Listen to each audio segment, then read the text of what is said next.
Sema Brown with the Holy TV, nawapenda sana. So leo ni neema, siku njema, Mungu amekuwa pamoja na sisi. Lakini pamoja na hayo na Holy TV family tunawapenda sana.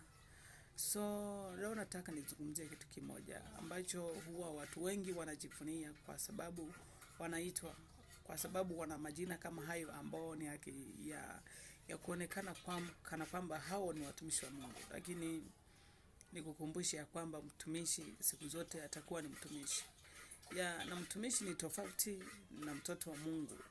So ndio maana unatakiwa kujua kitu kama hicho, kwa sababu watu wengi wamechukua majina na wanabeba haya majina kwa kuwakandamiza watu wengine, kwa kuona kana kwamba wao ni bora kuliko watu wengine. Na mtumishi anapenda kazi kwa sababu ya mshahara, na mtumishi mara nyingi anapenda kazi kuliko bosi mwenyewe. So watumishi wa Mungu pia ndio hivyo, kwa sababu wanapenda kazi kuliko bosi. Kwa sababu siamini kama unaweza kumpenda bosi wako halafu akupatie mshahara kwa sababu ya kumpenda peke yake bila kufanya kazi. Na unapokuwa ni mtu ambaye umetumwa, si kwamba ulikuwa mtakatifu ama ujione kuwa wewe ni bora kuliko wengine. Kama mchungaji ni mtu ambaye, yani ni jina la kuwa mchungaji ni kuchunga kondoo za Mungu. Yani mchungaji, unaona, ni mtu ambao amechagua, yani ameteuliwa kuwasavu watu, kuwahudumia watu. Na mhudumu anajua ni mtu ambaye anahudumia watu. Yani ndio tunamwita kama mchungaji saizi. Lakini huyo mtu nakuta ndiye amekuwa bora, amekuwa famous hata kuliko watu ambao anawahudumia. Yani mfanyakazi yoyote hampendi bosi. Na hao watumishi wa Mungu wengi wampendi Mungu. Wanapenda kazi kwa sababu kupitia ile kazi wanapata cheo cha kuitwa machungaji, mapasta, watu, yani majina mengi sana, mabishop. Sasa kinachosababisha watu wafanye kazi kwa bidii si kwamba wanampenda Mungu, ni kwa sababu ya kupandishwa vyeo, kwa kutaka kupandishwa vyeo. Ndio maana watu wengi, yani makanisani, wamepachukia sana kwa sababu ya vita ambazo zinapigwa pale. Kwa sababu kila mtu anataka kuinuliwa, kila mtu anataka kupandishwa, kila mtu anataka kuwa mchungaji, kila mtu anataka kuwa bishop. Lakini wanasahau ya kwamba Mungu anaweza kukutumia kuwa mchungaji, akaweza kukutumia kuwa chochote ama kufanya chochote kile.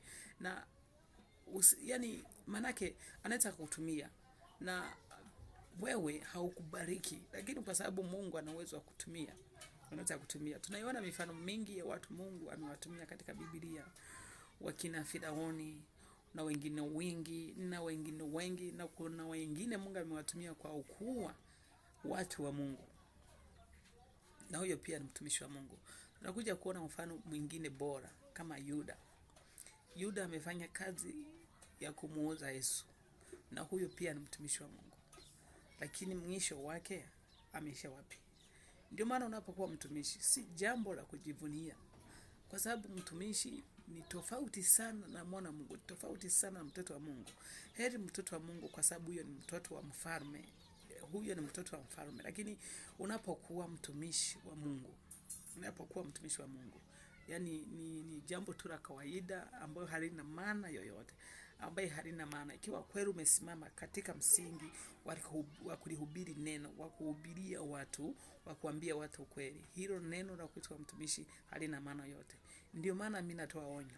Ikiwa wewe ni mtumishi wa Mungu, unafanya kazi ya Mungu, yani unaihubiri injili kweli kweli, haustahili kuwa ni mtu wa kujiinua, wa kujiona kuwa wewe ni bora kuliko wengine. Kwa sababu Biblia inasema hata kama mtakataa, ataamuru mawe amwimbie, ataamuru mawe amtumikie. Sasa unajiona bora kama nani? Na wewe ni mtumishi. Na wale unawahubiria ni watoto wa Mungu halisi ambao wameliamini neno kwa sababu umewahubiria. Maana umekuwa kama daraja ambao Mungu amelitengeneza. Umekuwa kama daraja Mungu ameliweka pale ili watu wapitie wakienda wapi? Mbinguni. Ninaamini tunaweza tukatoa mfano hapa kama billboard ama vitu vingine kama post wanaweka sehemu fulani, zinakuwa zinakuongoza, zinakuonesha ishara ya mahali unapokwenda, lakini zenyewe haziendi. Sasa mtumishi wa Mungu ndio hivyo. Unaweza ukawa umechaguliwa kuwaongoza watu kwenda mbinguni, kuwa umesimama mahali fulani, lakini hautatoka hapo. Mifano mingi sana tumeona, kwa sababu kuna changamoto nyingi ambao watumishi wa Mungu wanakutana nazo, kutosimama katika matakwa ya Mungu, kutosimama katika ile harakati ambayo Mungu anawataka. Kwa sababu wengi hushikwa na kiburi, kujiona, sijui nini, lakini hayo yote nawaonya. Ukiwa wewe ni mtumishi wa Mungu, wewe ni billboard, ni kichapo kimeweka sehemu fulani kiwaongoze watu waende mbinguni, lakini haimaanishi kwamba ati wewe unaenda mbinguni. Hakuna. Pamoja na Holy TV tunawapenda sana.